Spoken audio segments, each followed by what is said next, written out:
พี่น้องทั้งลาวทั้งไทยและต่างประเทศนะเพิ่นเนาะมื้อนี้เฮามากินก๋วยเตี๋ยวหรือว่าเผอเนาะภาษาอีสานว่าเผอหรือว่าก๋วยเตี๋ยวนี่ทุกคนเฮ็ดไว้แล้วก็อาบน้ำเนาะไปแล้วทุกคนเลยนี่เพราะว่า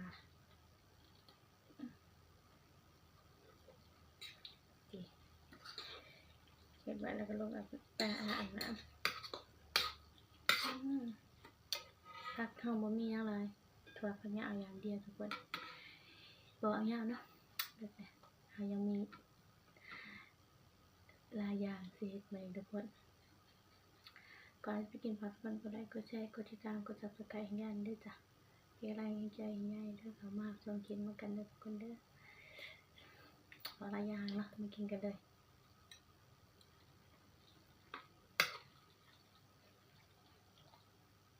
อันนี้มีพายมาทุกคนนี่คือพายแทบมากับแป้นเนาะแป้นเฮาเอง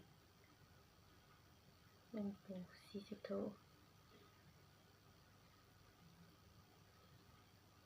อื่นบ่ล่ะ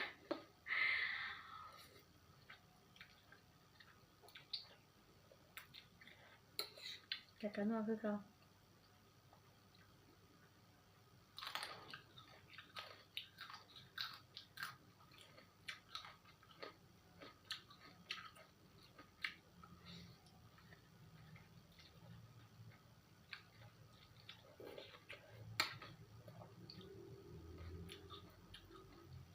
น้ำซุปนัว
แซ่บทุกคน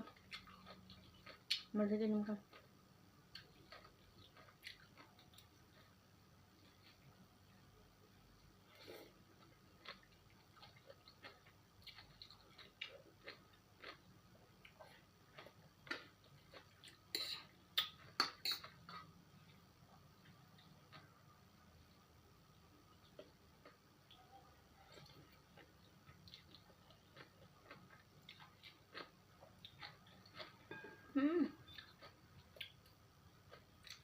เสียดาย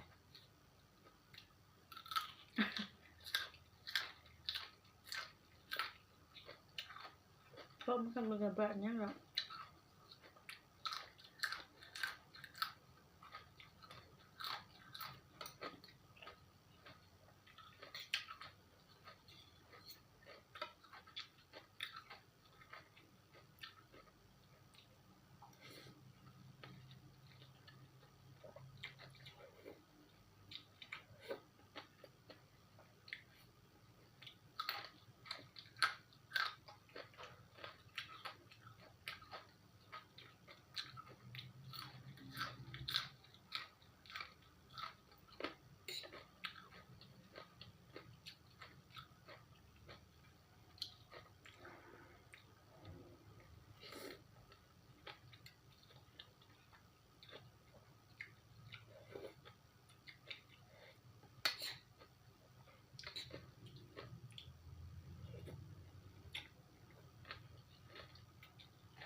กินอย่างเดียวกันเลยบ่มีปากมีติ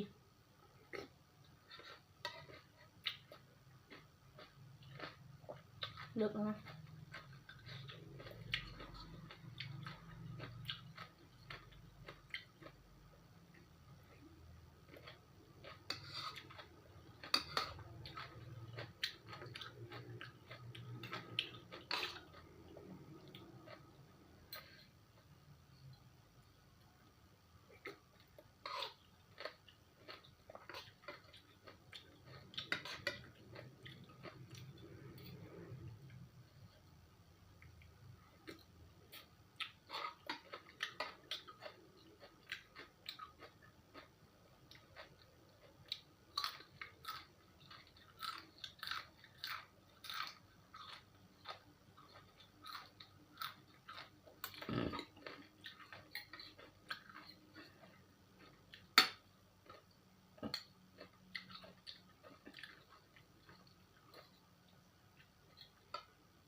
มันมีการว่าอะไรเว้ยกินอย่างเดียว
แค่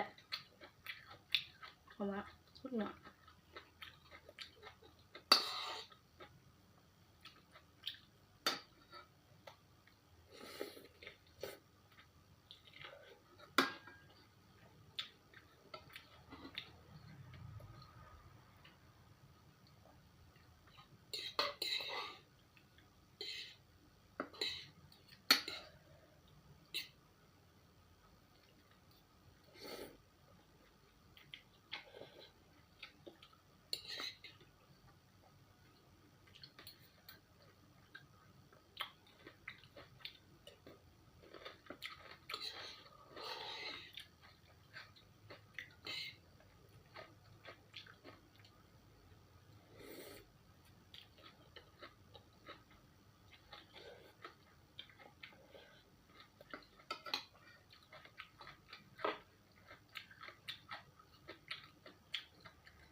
เรียบร้อยทุกคน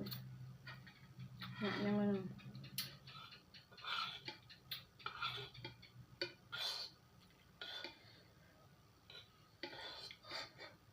ต่อ